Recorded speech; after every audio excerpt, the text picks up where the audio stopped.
আজকের এই পথসভায় উপস্থিত এই বুথের সভাপতি সম্মানীয় পরেশদা, পলাশদা, উপস্থিত এই মন্ডলের নেতৃত্ব, মন্ডলের সহসভাপতি, দীর্ঘদিনের লড়াকু যোদ্ধা সম্মানীয় উত্তম পাল মহোদয়, উপস্থিত আছেন শক্তি কেন্দ্রের প্রমুখ লক্ষ্মীকান্ত মন্ডল মহাশয়, উপস্থিত আছেন মন্ডলের আরেকজন সহসভাপতি মাননীয় প্রতাপ বাগ মহাশয়, উপস্থিত আমার যুব মোর্চার সঙ্গী এবং কার্যকর্তা, সোশ্যাল মিডিয়া নেতৃত্ব, সকলকে ভারতীয় জনতা পার্টির পক্ষ থেকে গৈরিক অভিনন্দন জানাই। আজকে আমরা একেবারে নির্বাচনের দোরগোড়ায় দাঁড়িয়ে আছি। আর মাত্র 2টা বা 3টা দিন, 23শে এপ্রিল আমাদের এই বিধানসভার নির্বাচন। আমাদের সমস্ত নেতৃত্ব অনেকক্ষণ ধরে বিস্তারিত বর্ণনা করেছেন এই দাসপুরের রাজনীতি, দাসপুরের ইতিহাস, আমাদের এই সরকার যেটা চলছে কিভাবে চলছে, সমস্ত কিছুই ওনারা বর্ণনা করেছেন। তাই আমি বিশেষত এই বিষয়টা আর বর্ণনা করছি না। আপনারা সবটাই আপনারা প্রত্যক্ষ করছেন, প্রত্যেকটা জায়গায়, প্রত্যেকটা বাড়িতে, প্রত্যেকটা রাস্তায়, সমস্ত ক্ষেত্রে আপনারা বর্তমানে পশ্চিমবঙ্গের সব থেকে পিছিয়ে পড়া জীর্ণদশা আপনারা প্রতিদিন দেখছেন। জীর্ণদশা কেন? মানুষের আর্থিক অনুন্নয়ন। অর্থাৎ আপনি যদি বাড়িতে থেকে রোজগার করতে চান, বাবা মা, দাদু ঠাকুমা, কাকু কাকিমা, জেঠু জেঠিমা সপরিবারে মিলেমিশে একসাথে থেকে আপনাকে যদি এই এলাকায় থেকে কাজ করে রোজগার করতে হয়, আপনার রোজগার এতটাই সীমিত হবে যে আপনার প্রত্যেক দিনের সংসার চলবে না।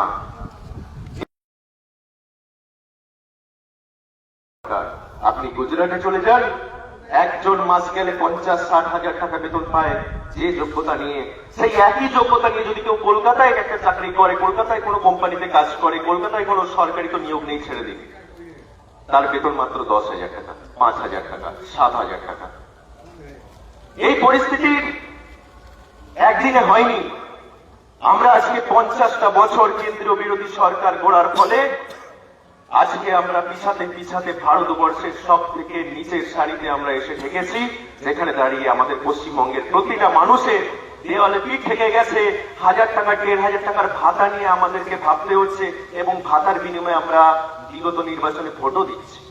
ভাবুন আমাদের মান সম্মানটা কোথায় গেছে। অন্য রাজ্য থেকে যেখানে আমাদের পশ্চিমবঙ্গে মানুষ কাজ করত, আজকে আপনি দেখুন আমাদের রাজ্যের ছেলেরা অন্য রাজ্যে গিয়ে বিভিন্ন রকম কাজ করছে এবং অনেক কম টাকায় পশ্চিমবঙ্গে নাকি লেবার পাওয়া যায়, এরকম একটা তকমা পশ্চিমবঙ্গের বিষয়ে সারা ভারতবর্ষ জানে। কম টাকার যদি লেবার পেতে হয় পশ্চিমবঙ্গ থেকে হায়ার করো। এতটাই আমরা নিচে নেমে গেছি। তাই আপনারা দেখছেন বর্তমানে রাজ্যের কি কঠিন অবস্থা থেকে যাচ্ছে। যেখানে আমাদের বর্ডার সুরক্ষিত নয়, সেখানে দিনের পর দিন অনুপ্রবেশকারীরা লাখো কোটি কোটি সংখ্যায় আমাদের পশ্চিমবঙ্গে ঢুকে গেছে, যাদের জন্য বাধ্য হয়ে আজকে এসআইআর করতে হয়েছে। এবং এসআইআর এর পর আপনি দেখুন কলকাতা 50% সাফ হয়ে গেছে। অর্থাৎ আমাদের কাজের জায়গা এতদিন খেয়ে নিয়েছিল এই রোহিঙ্গা অনুপ্রবেশকারী, এই সমস্ত বাংলাদেশিরা। নরেন্দ্র মোদী বলেছেন অনুপ্রবেশকারীদের আমরা ছেড়ে কথা বলবো না, ভারতীয়দের প্রত্যেকের একই অধিকার থাকবে, প্রত্যেকে এই মাটিতে যারা জন্মেছে এই মাটিতেই থাকবে, কিন্তু আমরা বাংলাদেশি কোন অনুপ্রবেশকারীকে রাখবো না।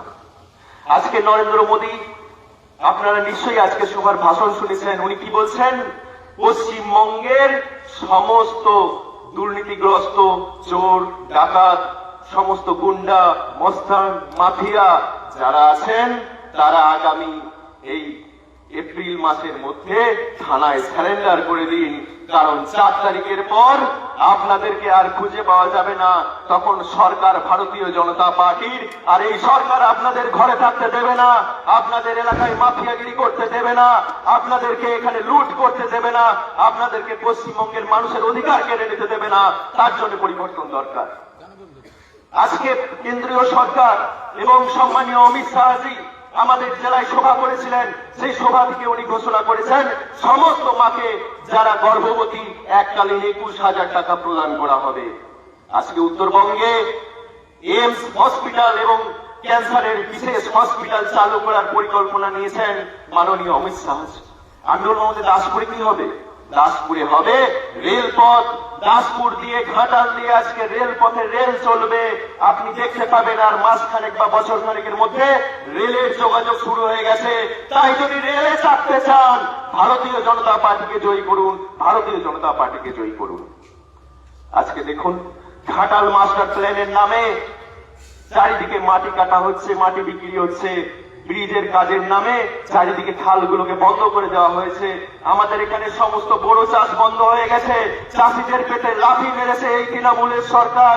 তারা মানুষকে শুধুমাত্র ভুল বোঝানোর জন্য, চোখে ভাওনা দেওয়ার জন্য আজকে এই ধরনের কাজ করেছে। এতটাই কন্ট্রাক্টরদের টাকা বাকি রেখে চলে গেছে যে কোনো কন্ট্রাক্টর আর কাজ নিতে চাচ্ছে না, কাজ করতে চাচ্ছে না। আজকে যদি বর্ষাকালে বৃষ্টি হয়, দাসপুরের বন্যাকে আটকানো খুব কঠিন হয়ে যাবে। দাসপুর আবার বন্যা কবলিত হবে। তার জন্য যদি একমাত্র কেউ দায়ী হয়, সেটা হলো এই তৃণমূল সরকার, তৃণমূল সরকার, তৃণমূল সরকার। তাই আপনাদের বন্ধু সকলকে বলে রাখি, এই তৃণমূল যাচ্ছে, ভারতীয় জনতা পার্টি আসছে। আমরা সরকারে আসব। প্রত্যেক মহিলা যারা 1,500 টাকা লক্ষ্মীর ভান্ডার পেতেন, আপনাদের এই ভাতা বন্ধ হবে না। 3,000 টাকা করে আপনারা ভাতা পাবেন। সমস্ত বয়স্করা যারা বার্ধক্য ভাতা 1,000 টাকা পেতেন, 3 থেকে 4,000 টাকা আপনাদের বয়স্ক ভাতা বাড়বে। কারণ এই রাজ্যে ডবল ইঞ্জিন সরকার চলবে, ডবল ইঞ্জিন সরকার চলবে। কোনো ভিখারি রাজ্য সরকার থাকবে না। কেন্দ্র এবং রাজ্য একসাথে কাজ করবে, একসাথে যুদ্ধ হবে। এই পশ্চিমবঙ্গের মাটিতে উন্নয়নের যুদ্ধ। এই যুদ্ধ মানুষকে সর্বোচ্চ শিখরে পৌঁছে দেওয়া, পশ্চিমবঙ্গকে ভারতবর্ষের মধ্যে শ্রেষ্ঠ আসনে পৌঁছে দেওয়ার যে প্রয়াস, সেই প্রয়াস আগামী দিনে ভারতীয় জনতা পার্টি দ্বারা একমাত্র সম্ভব। আপনারা জানেন যে আজকে আমরা সমস্ত পশ্চিমবঙ্গবাসী একটাই আওয়াজ তুলেছে যে এই সরকারকে আর রাখা যাবে না। এই সরকার আজকে যেভাবে তার শাসনভার চালাচ্ছে, এই সরকার যেভাবে পশ্চিমবঙ্গের রাজনৈতিক পরিবেশকে নষ্ট করেছে, পশ্চিমবঙ্গে মাফিয়া রাজ চালু করেছে, গোটা রাজ্য জুড়ে যেভাবে বোম বারুদের স্তূপের উপর দাঁড়িয়ে আছে, ভাবতে লজ্জা লাগে যে একটা ভোট করানোর জন্য আজকে 40-80 কোম্পানি এক একটা এলাকায় সেন্ট্রাল ফোর্স লাগছে। ভাবতে পেরেছেন? আমাদের ওয়েস্ট বেঙ্গলের মানুষকে দেখলে প্রত্যেকটা ভারতবর্ষের সাধারণ মানুষ হাসে। কারণ কোন রাজ্যে এরকম নির্বাচন হয় না। আমরা নিচে নামতে নামতে এতটাই নিচে নেমে গেছি যে আমাদের পশ্চিমবঙ্গবাসী হিসেবে, বাংলার বাসী হিসেবে, বাসিন্দা হিসেবে পরিচয় দিতে গেলে আজকে ভারতবর্ষের মানুষ হাসাহাসি করবে। তাই আপনাদের প্রত্যেকটা সন্তানকে দেখুন যেভাবে পড়াশোনা করাচ্ছেন, লক্ষ লক্ষ টাকা খরচা করে আজকে একটা কলেজে ডিগ্রি নিতে হয়। তারপরে তার জায়গা কোথায়? যদি ওয়েস্ট বেঙ্গলে কাজ পাওয়ার কোনো সম্ভাবনা নেই, বাইরের রাজ্যে আজকে টেন্ডার নিয়েছে যে ওয়েস্ট বেঙ্গলে কম টাকার লেবার বাইরের রাজ্যে সাপ্লাই করা হচ্ছে। তাহলে আপনাদের ভবিষ্যৎ